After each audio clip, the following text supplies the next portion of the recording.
You are now dialed in with the Dial Brothers. What's up, everybody? Welcome to episode 25 of the Dialed In Show. How you doing, Steven? I'm good. You know, it's Tuesday when we tape, but it's a new week. It's a new day. I'm all right. How are you? Good. A little tired today, but good. Overall, you can't complain. It don't help anyway to complain. So I was almost late. I was shaving my head. You know, bald people problems now. I gotta get used to that. I was like, ugh, it's starting to grow back. would we have seen it? No, but I mean, I go to work after this, so I got to knock things out. Gotcha. Well, bald people problems. Well, but I would think now, in some ways, it's easier being bald. I saved some money. That's big. Yeah. So, episode 25, we are, and it's cool. I just thought about this. I didn't really, you know what? I just thought about something. Even though we took time off, but there's 52 weeks in a year. So 25 is half of 50. So we're kind of like halfway through season 2. I don't know when exactly we're going to stop it, but we're halfway through. Yeah.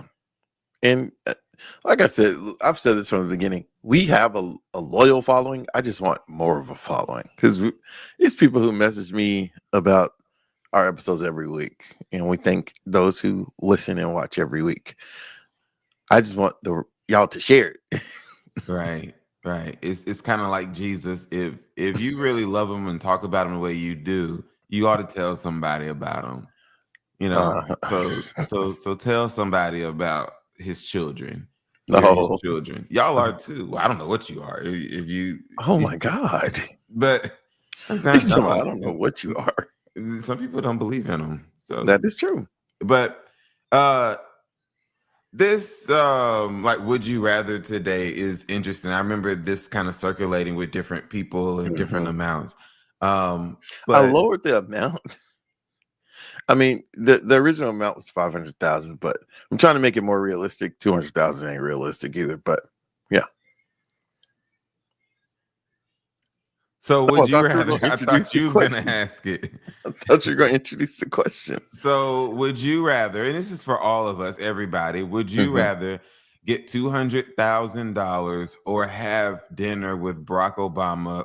Is that or Jay-Z or like Barack Obama or Jay-Z or someone who's like a powerful person in your mind? I was trying to give options. Okay. So would you rather get $200,000 or have dinner with a influential person that you look up to or think is a great person, whatever? I was trying to give options. So it could be Barack Obama, it could be Oprah, it could be Jay-Z, it could be Joe Biden.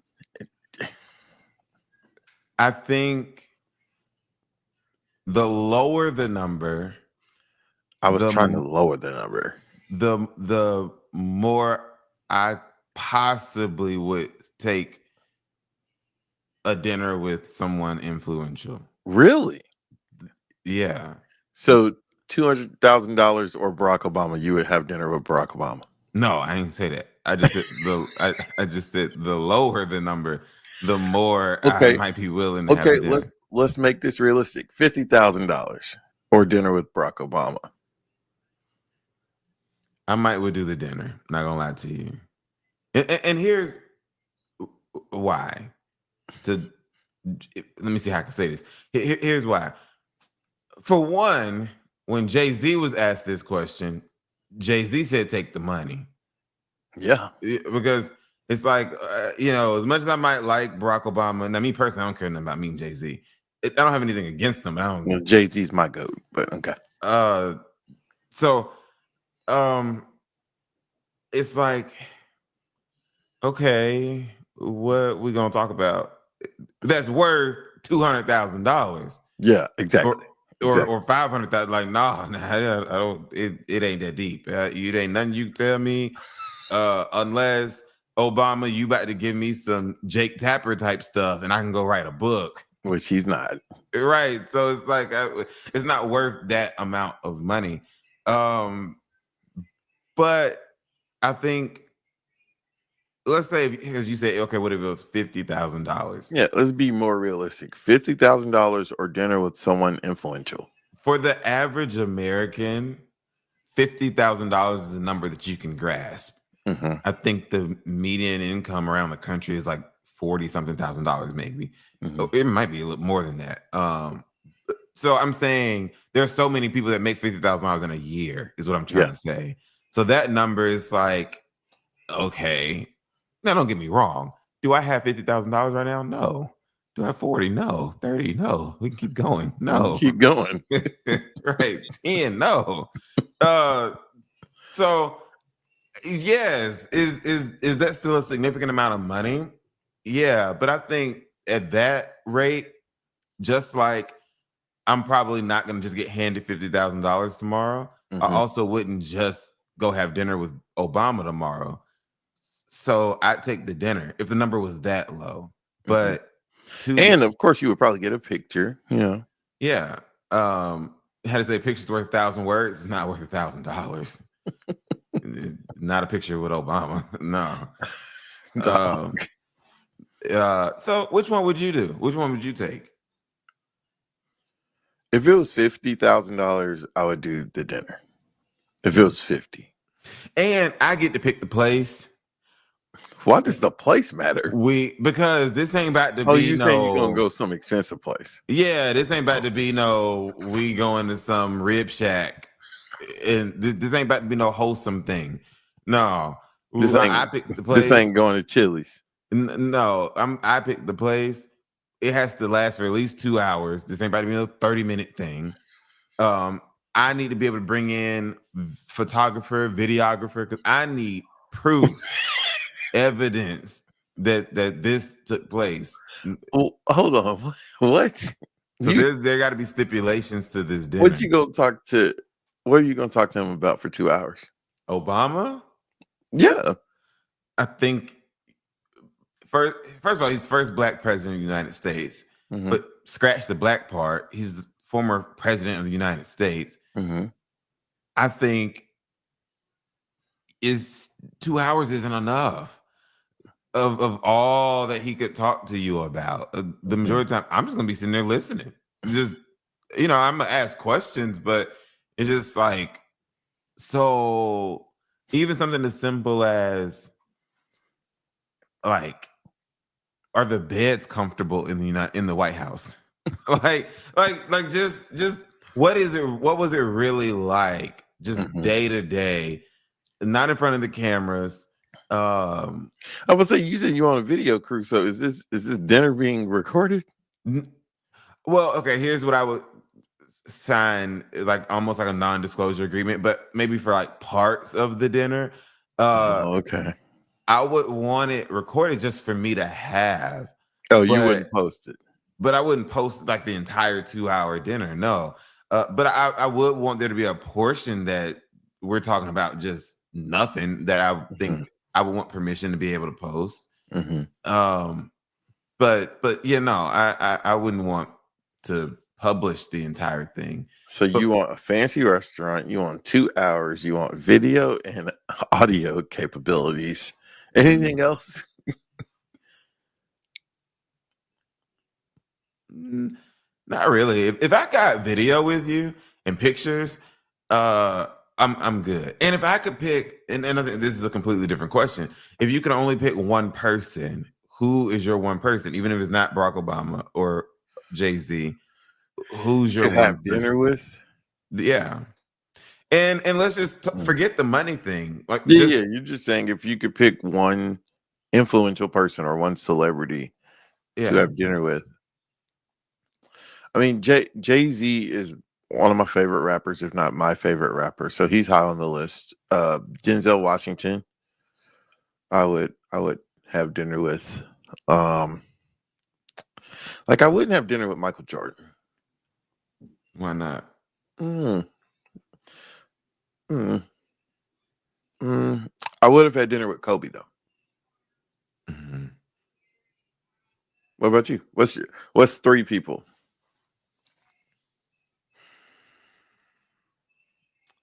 My mind is influencing just people. stuck on Obama because he was Yeah, in the I mean, he would be question. up there for me too. So perhaps Barack Obama. Hmm. To me, Oprah is a cop out, but I want to think of a woman. Hmm. I don't have to Then it meet would be Michelle if I Oprah. meet Barack, huh? Then it would be Oprah. Um, there's got to be another woman that, man, I don't know. And if we're including dead people, Hmm. Dr. King, Hmm. Jesus, Oh, okay. but I don't want to have dinner with Jesus. yeah, but I have to say, but I'll meet him one day. Uh, it's okay. Man, JFK. And, Why you want to and have dinner with JFK? and I'm trying to get out of being out of the political people. I'm saying, why would you want to have dinner with JFK? Why not? I mean, That's a real question. it's him or LBJ. Maybe even the more I think about it, maybe LBJ more than JFK because Lyndon being Johnson can talk about all that happened after the Yeah. assassination. JFK don't know what happened after. Um, so maybe Lyndon Johnson instead of John F. Kennedy, but Mhm. Harriet Tubman, Oh wow. and I really would want to talk to because I'm gonna be like, now Harriet, you was a little crazy. No way in the world, You was about to be going back and forth, huh? right? And You even if said I you went back free. You ain't once, worried about nobody else. I'm not going back twice, 3 times, 4 times. No, no. So I mean, that's difficult. I would have to really spend time thinking about that. And you know what I think? I know some of them do it. You can win a dinner or whatever with some of these people. Sometimes I feel like Obama has done that. I know sometimes when they're campaigning, they do stuff like that. Hmm. Um, And you pay a pretty penny. No, I'm talking about. Well, yeah, if you want to pay to go to like the, but I'm talking. I think sometimes I've seen when they're campaigning, they'll do like you enter into to win it, like to Mm-hmm. win a lunch with Kamala Harris or whatever. Um, only thing is, it sucks if they lose. You signed up because you were hoping that they might be um, um, president, but Hmm. nope, she didn't win. Hillary ain't win. I stood in line all that time, got there early to get right up front, get a picture with Hillary Clinton, and she didn't And you even did. win. Yeah, I have to find the picture, but You threw away the picture. it's somewhere. Y'all, let us know in the comments who you would want to meet, or if you would take the money. If you would take the money, and just think now, this is especially if we leave it at 200,000, or if you said 500,000, Well, 200,000. I think I'm taking the money. right? Because people's lives, at least in a financial way, which can lead to a mental release. People can pay off their mortgages. Mm-hmm. People can pay off their student loans. People can do all kind of stuff. So I think that's another part of the reason why Jay-Z was like, "Do not eat dinner with me. Yeah. Take the money." Mm-hmm. You Yeah. 500. The original meme was $500,000 or dinner with Jay-Z. Yeah, he's my favorite rapper. I'm still not. I'm taking the money. Like, now. I would say this though. Let's say you get $500,000 and you owe $150,000 on your mortgage, mm-hmm. and you don't pay it off. You don't pay off your car. You don't pay off your student loans. You're not financially responsible with it. Mm-hmm. Then you might as well have gone and had the dinner. Because then you didn't do anything good with the money. Yeah, that's If true. you just blow Well, all no, of you it, did something then good with the that's money. not It's just temporary good. right. So Mhm. that money was just as good as that temporary 2-hour dinner. That is true. That is true. So, what a lot of people have been talking about from over the weekend, the United States is now involved in this Iran Israel back and forth. And as of this recording, A ceasefire was in place, but now, as of this recording, Israel claims that Iran violated the terms of the ceasefire and they're going to fire back again. So we'll have to see. But I saw a lot of memes over the weekend. I saw a lot of videos. I was at an event and they cut into the baseball game for the president's speech. What are your thoughts about the last couple of days?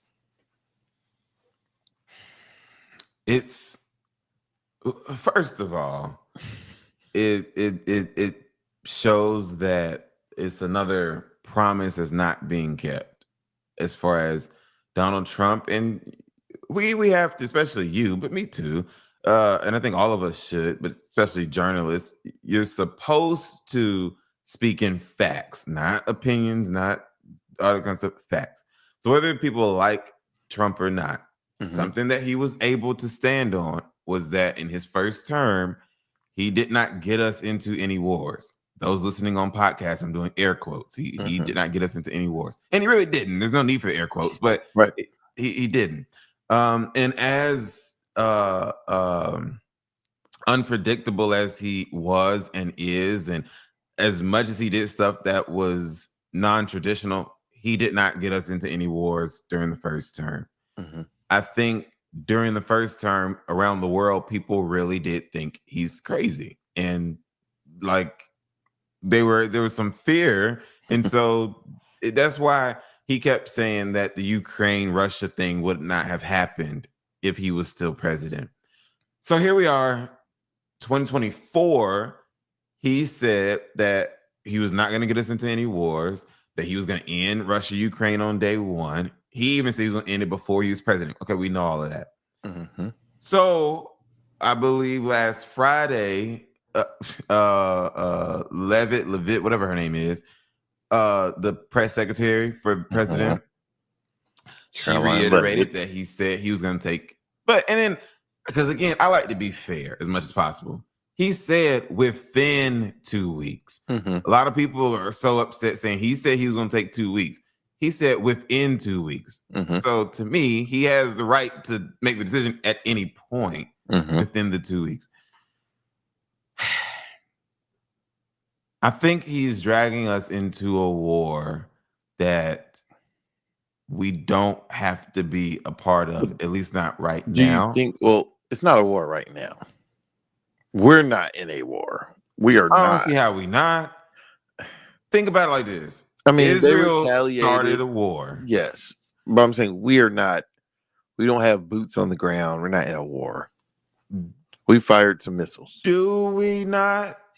And here's why I say his decision to send those two bunker, whatever the word is, bombs last week or over the weekend. We have, I can't think of how to say it or what the name of it is. But we've got 10,000 troops in Qatar, I believe. We have troops all over the country. But this particular base is the largest one in that region, and it's some type of control center. This one is different. Yes, we have troops all over the place. Missiles there, and it was intercepted. But what I'm saying is, we don't have boots on the ground in Iran. However, you've got thousands and thousands of Americans within reach of Iran's capability. Yes. Were we able to shoot down 13 of them, and the 14th one they say was not going to endanger anybody? Sure. But here's the point I'm trying to make as far as we're in war. You don't, if somebody did to us what we did to them, that's an act of war. You don't just drop bombs on somebody. Yes. I'm saying, and we've done one action. It's not like it's something that's but for us. If he keeps his word, he said he been Donald Trump. Okay, they came to this ceasefire agreement, but as you said, Israel's saying that Iran has already violated it. Israel's saying they're going to do something back. According to what Trump said, he said, if you try anything, we're going to do something a lot worse. Now, yeah, because of all the technology and everything, can we fight a lot of this without putting boots on the ground? Yeah. And I think hopefully that Trump is going to do that as much as possible. But when we look at history, many people are saying this is in some ways eerily starting to feel like 9/11. The whole we gotta go over there and do something when really no we don't, and then you getting us into it's unclear as to if we really destroyed the facility. Apparently it's hundreds of feet below ground or something. I mean, there's still questions about if we actually destroyed what we said we destroyed. Whether people want to say we're in it or not, we're going to war. That's just the reality of it, and I really hate it because it's. And I have to be careful by saying it's pointless because the whole religious community, depending on how you look at it, makes it. But it's pointless. It's for us to get involved because here's the other thing: we are the world's police, and people can be in favor of that or against it. Yeah, but we're the world's police, and why we had to be the one to drop the bombs. And I guess what I'm saying is, I know what you're saying. Even though those 10,000 troops were still going to be there, whether we did that or not. So we weren't necessarily in any danger. So just because Israel keeps picking fights with people, not saying that I believe it was October 7th, not saying which I'm not saying that to take any of that away from them, but like we can't keep and I'm not a big, and we can keep moving. I am not endorsing Candace Owens. Let me just go on record for saying that. But I like to watch her sometimes. One, because I think she's talented, and two, sometimes it's good to just hear the perspective. And some stuff she's not wrong on. Now she's wrong on a lot of stuff, but some stuff she's not. And she's highly against this Israel stuff. I don't even remember what I was about to say about her. Well, I think you were talking about just being the world police. I mean, for years, the United States has been criticized for being the world police. And for those who support what's going on, they see it as us protecting an ally. But, I mean, the U.S. likes to jump into things that we should jump in things when it concerns us. And that's not what we do. So, I mean, I used to have conversations with Dad about that. And he was saying, U.S. jumps in things to prevent other things, but it's like no one likes us. I don't know if people know that. Like, it's not. Yes, we're a great country. I'm proud to be American. I don't regret being American. And I'm not even talking about because of who's sitting in the White House. People just don't like the United States more than I think we see. And I'm not even just talking about Middle East. Like, oh, yep. European countries. Yeah.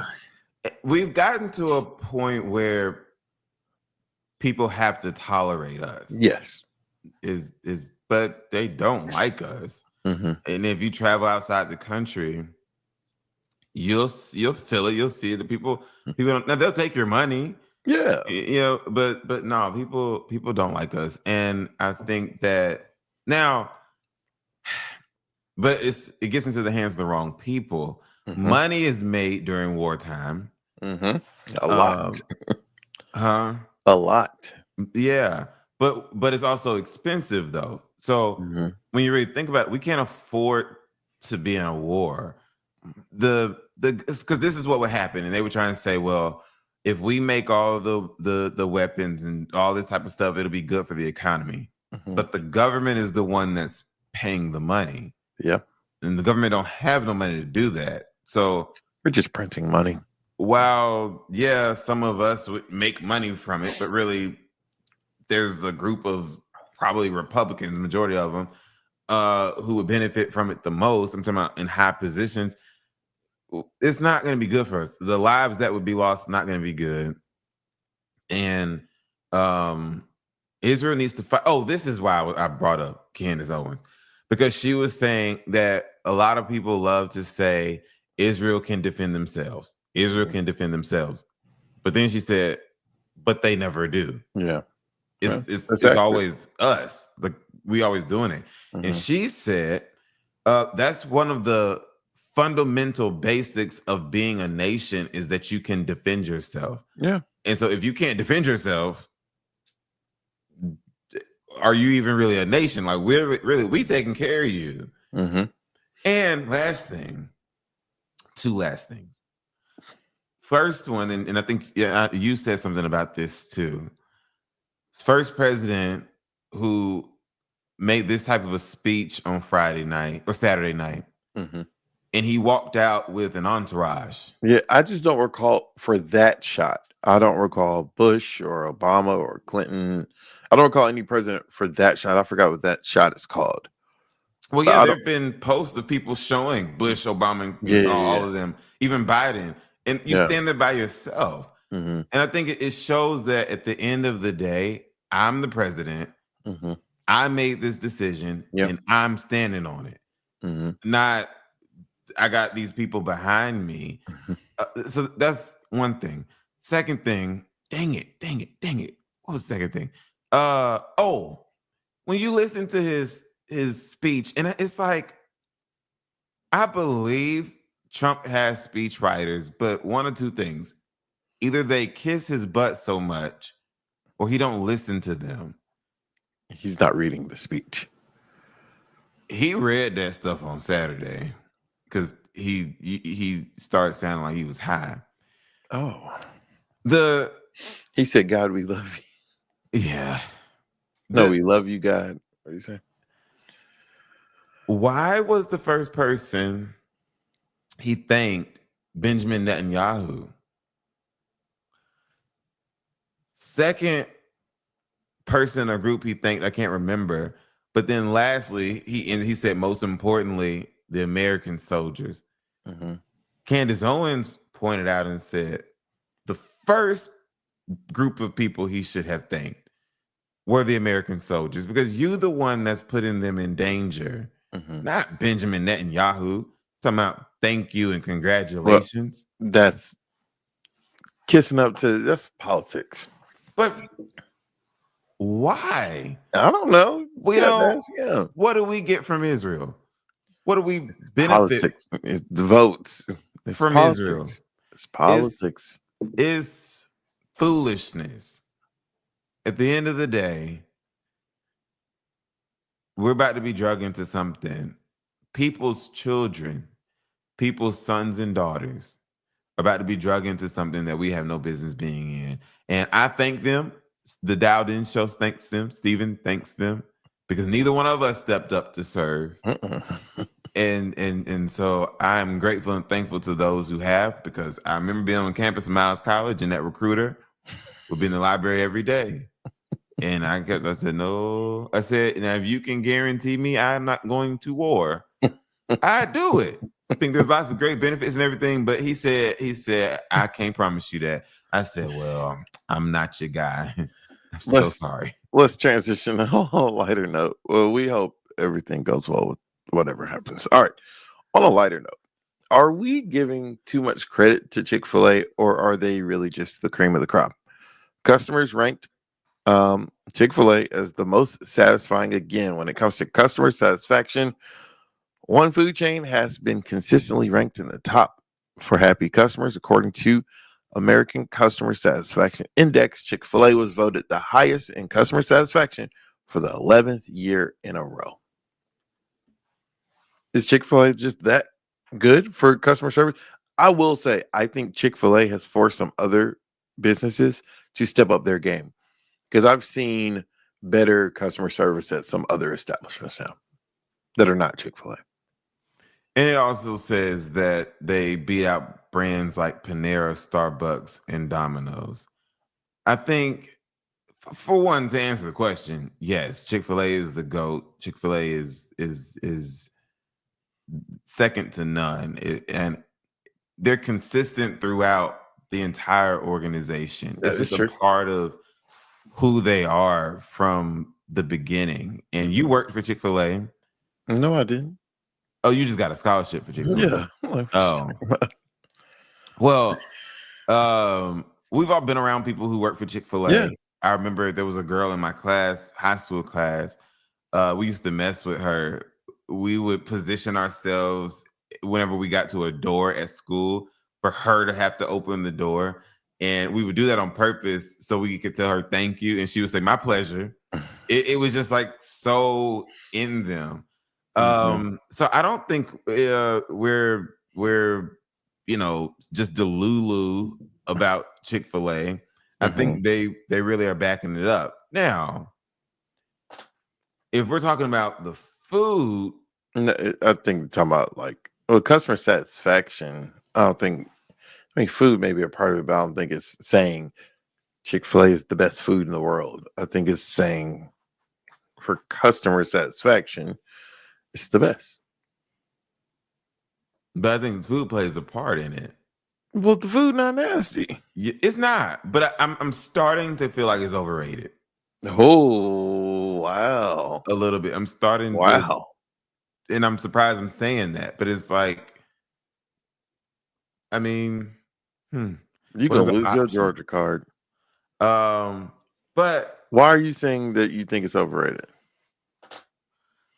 I think, and also because how you just said we're from Georgia, I still live in Georgia.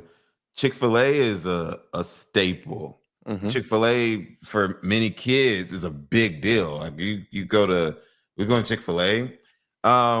It's just, I don't know. I'm less and less desiring fried chicken and bread. I don't know. That's still, don't get me wrong. I love go Chick-fil-A right now, but it's not, I don't get as excited as I used to. Is it because there's just more of them and we consume them more and they're popular, or you don't like their food anymore? No, I still like it. I'm just not thrilled about it. And when you talk about them influencing other brands, Burger King is trying to steal the whole my pleasure thing. But I think something that's great, and I feel like this is newer. They for sure didn't say this when I was a kid. I don't think. How McDonald's say, see you tomorrow. I absolutely love it. Well, they only do it at the one when I go to Conyers, because when I go to other McDonald's, they don't say that. It throws me off I was because with you. I'd be like, oh, okay, I'll be back. It's like, and they say, see you tomorrow. It makes me feel compelled to want to go back the next day. Well, then you special. No, you small. I'm sure minded. they put a whole lot of research and money into that. And that don't mean, they told me see you tomorrow, so I'm gonna still go. No, I promise you, their sales have gone up even just a little bit because of that. You get into the mind of somebody that makes them say, even if I don't go back tomorrow, I'm definitely coming back. I'm coming back because it's McDonald's, not because they told me see you tomorrow. They plant a seed in your mind. Then that's a small mind. No, it's not. Yes, it is. Do you not know how much when we watch commercials? Yes, and they stuff, do research. I get it. because it works. Tomorrow ain't gonna make me come back tomorrow. I'm coming back tomorrow because y'all product is cheap and I'm hungry. Big difference. They're working on our minds. And they working on my mind. I was gonna go to McDonald's anyway. You're being difficult. No, I promise you, it's intentional, and they're probably seeing results from it because they've done research. But what I'm saying is, I'm going to McDonald's tomorrow because I can get a $5 bag. That's why I'm coming to McDonald's tomorrow. Okay, but for the average person, that is the average person. No, I think for the average person, when they think tomorrow or the next day, I want to stop somewhere, just in the back of your mind, McDonald's is gonna pop up because you felt it's welcome. McDonald's. No, because you felt welcome. Because they put that seed in your mind. Because most times your experience at McDonald's is not pleasant. So no, it's not. Actually, it is better. It's better, but it ain't great. It's better. And this is why I think Chick-fil-A stays at the top of the list. Some kind of way, Chick-fil-A has found a process that works no matter where their location is. Yeah, you go to a hood city Chick-fil-A and a bougie city Chick-fil-A, and it's the same. For the most part, the same. It's the same. To give you like this, even sometimes you can go to use your words, a hood and a bougie, and the food might be the same at the hood one. The graphics and all that, of course, are the same at the hood one, but there's trash outside. There's the outside of it feels like I'm in the hood. Even some of the Chick-fil-A's that are closer to the hood, there's no trash. There's no, you see them out there picking it up. There's just a different type of pride that exists. And Chick-fil-A's are fully staffed. It'd be hella people working at Chick-fil-A. This Burger King, and I hope somebody who worked there is listening to me, on Flat Shoals Parkway in Decatur, Georgia, next to the abandoned Quick Trip, in between that and the Waffle House, has been driving me crazy lately. Well, you ain't gotta go. Pull up to the drive-thru. You got to come in to place your order. If you can tell me that, you can take my order. That's driving me crazy. Going there ain't but two people working. And okay, because of work, sometimes I have to go inside a restaurant instead of drive-through, right? And so I kind of get, I get it, but I kind of get annoyed when I like walk into a McDonald's or something and I got to order on the kiosk. Yeah. I just want to tell the doggone person what I want. Well, I'm a little different with that. I really don't care for people. So I love people and I do what I have to do. But I don't know why people don't believe me. I'm introverted. If I can go in a space and not talk to anybody, that's my preference. So you would. I mean, I order on the app for Chick-fil-A, but you still are forced to talk to people. I'm saying I'm just like, you standing right here at the counter. Why you can't just take my order? Well, I've been loving these McDonald's where I can go in. I don't have to say. I just click stuff and it's like, leave me alone. I love to go through self-checkout unless I have a lot of stuff. But in a store, leave me alone. Go in a store and they say, "Do you need help?" No, leave me alone. I don't. I just don't know. Oh, okay. If that's the case, why don't you order on their apps? Because then that's too complicated. I get so mad when I'm there and I order on the. Oh, you order on the app. Yeah, I don't necessarily like that either. Okay. But I do not care for talking to people if I don't have to. Our last subject today.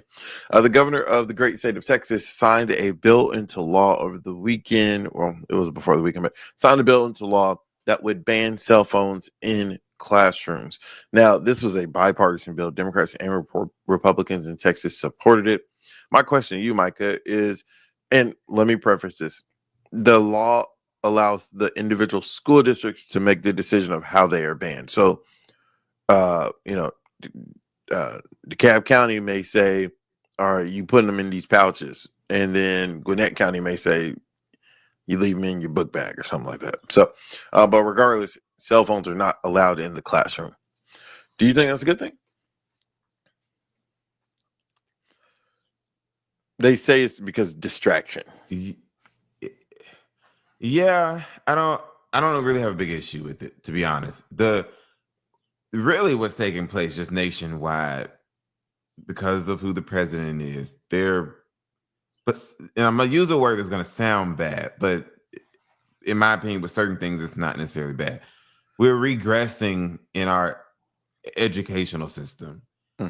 I just saw an article last night that said, if it was either the state of Georgia or DeKalb, this year for 3rd through 5th grade or something is bringing back cursive writing. Correct me if I'm wrong. I believe I was about to call him what Jasmine Crockett called him, but I believe Governor Abbott also did something about the 10 Commandments coming back to being posted in classrooms. Yeah. So, like, did that pass, or did he just do that on his own? Law. Okay, so the whole cell phone thing, I don't have an issue with it because we grew up, we ain't had no doggone cell phone in class. Well, by the time I was in high school, yeah, but they'll be okay. Well, I was talking to a parent, and I mean, in this era of mass shootings and school shootings stuff, what if something happened and now my child can't call me? You'll be if okay. There's an incident at school. You'll be okay. You don't know if they'll be okay. They'll be okay. What is calling you going to do? To inform them. What is that going to do? Oftentimes, the student alerts the parent before the district alerts the But parent. what is that going to do? I know something's happening. It's going to do anything but create panic. Yes, but And then you can't do anything. So, I mean, you find out when you find out. so you would rather just find out when you find out and not find out from your child that their school's on lockdown? I'm thinking back to when we were kids. But And I that's know not people, now. but it's same scenario though. No, it's not. Yes, it is. There were times when we were in grade school and we went on lockdown because somebody escaped from the police. Mm-hmm. Okay. There's a potentially dangerous person in the area, potentially on our campus. Mm-hmm. Me texting my mama telling her that and her coming to the school, what good is that Yes, doing? coming to the school is counterproductive. It's to inform. For what? What I'm saying is, Because it happens more often now. Schools are on lockdown more often now. There are incidents in schools more often now. That is a fact. and this is why I fall out with people, because I think rationally, and I think a lot of people do not. This is what I'm saying. What's the point of saying, oh, the Because child why needs would to you want to notify the find out parent? that your loved one was in danger an hour after the fact and 3 people dead? But what are you gonna do? Is what I'm What saying. I'm saying is to inform. You'll know when you know. Okay, we'll see There- if you have that same attitude later in life. What I'm saying is, okay, if it was my child, I don't have a child, but what I'm saying, if it was my child, okay, so I'm just about to add an hour or two of stress to my life. Yes, they going through stress while you ain't stressing. Nah, I think you're creating a more difficult situation for law enforcement. It does. I've been in these situations where I So was you should be a couple. against this. No, I'm saying a couple months ago, was at a school. There was a shooting. A student shot 3 people, and the girl texted her godmom, because I don't know where her mother was, but texted her godmom that they were hiding in a closet. And yeah, she drove up to the school, and police told them to go to the football stadium. Like, I think it's you just want to know.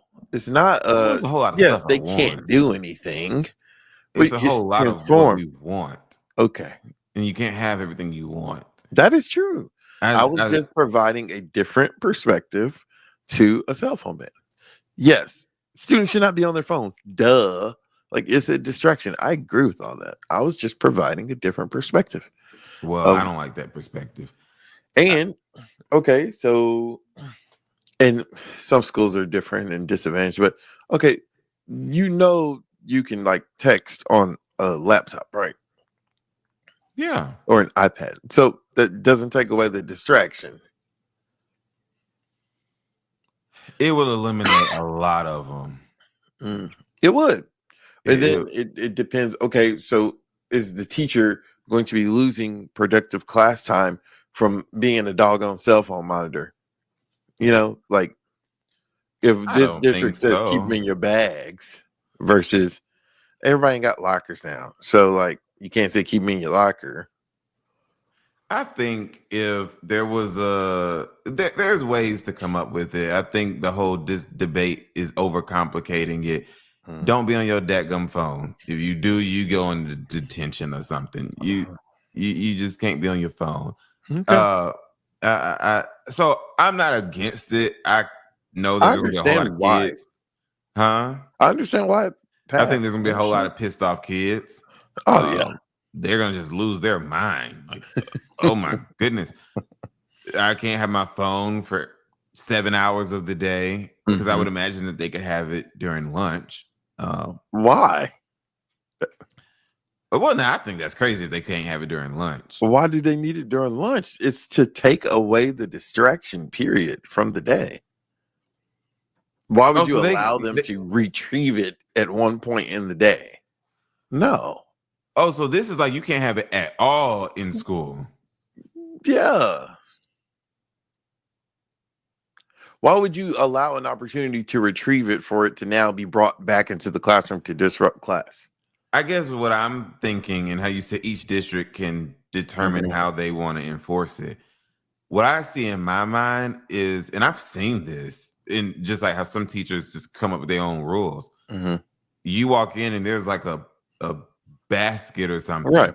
and you got to put your phone in there, and you can get it when you leave. That's really what I'm seeing. So I'm seeing like, okay, every class I walk into, I got to turn my phone in. Is what I'm seeing. So that's why I'm saying know. at I mean, once I would have it. Or it's a new law, so I don't know anything. I just would assume you ain't going. Oh, this 45 minutes of the day you can get your phone. No, I don't think that's the case. Oh, in my mind, I'm thinking that between classes they have them. I'm thinking because why? Why do you need them between classes? Well, it's not that they need it. It's and I guess I'm thinking about if I go take a test and they tell us, I'm talking even now, if you an adult go takes a test somewhere, you can't be on your phone. But then when you're done, you can get on your phone. I mean, it's not but that's not the same. I think if I was superintendent of DeKalb County, I would just say there needs to be a check-in and check-out at the beginning and end of class. Not something so formal where you got to fill out paperwork and stuff. No, but there just be some type of receptacle. As they come in, they put their phone in there. As they leave, they take their phone. If you don't put your phone in there and you're caught on your phone during class, there's some type of penalty for that. And then, okay, let's keep it pushing. I don't think it's in the hallways. I don't care if they have it because the point is you're trying to not have them distracted from learning. Yeah. You're not learning anything in the hallway. You're not learning anything at lunch. Yeah, but you could be sending stuff on social media. You could be sending inappropriate pictures. I'm saying you could send something that can start a fight. We had fights before phones. So I don't think if somebody wants to start a fight, they're going to start a fight. They're going to still talk about people mamas and stuff. They're going to still tell you ugly. I just think then the whole writing in cursive, that's not needed. Yeah, I don't think that's really necessary. No. And then the Ten Commandment thing, that's a whole topic for another day. Everybody's not Christian. Yeah. So that's tricky. Yeah. But hey, move to Texas so your children can get a traditional education. Ten Commandments, before you know, they probably bring prayer back. And they passed that bill too. Oh, really? Good for Texas. To provide a period of prayer and reading the Bible or other religious texts, quote unquote. So all of this stuff is to take effect this upcoming school year? I know he signed the Ten Commandments law. I'm pretty sure he signed the prayer law, but I have to double check. Oh, wow. And it would, again, the district would have to opt into it, and it would provide a time in the day, not, okay, 8 a.m. homeroom, we all about to pray. No, it's not like that. And I asked the guy who wrote the bill, he's from up here, and I was like, what's stopping a kid from praying before his test? Like, why does that need to be a law? And that's a valid question. No one ever said you can't pray. Well, I think it's more so that the teacher can possibly lead it, or that it can be a public. Students don't have to attend that. That's why they call it a period of time to pray and read your Bible or other religious texts. Different story for another day. We'll talk about it on another episode. Well, hey, I moved to Texas, y'all. All right, guys. Thanks for watching episode 25 of the Dialed In Show. We'll see you same time, same place next week. Bye-bye.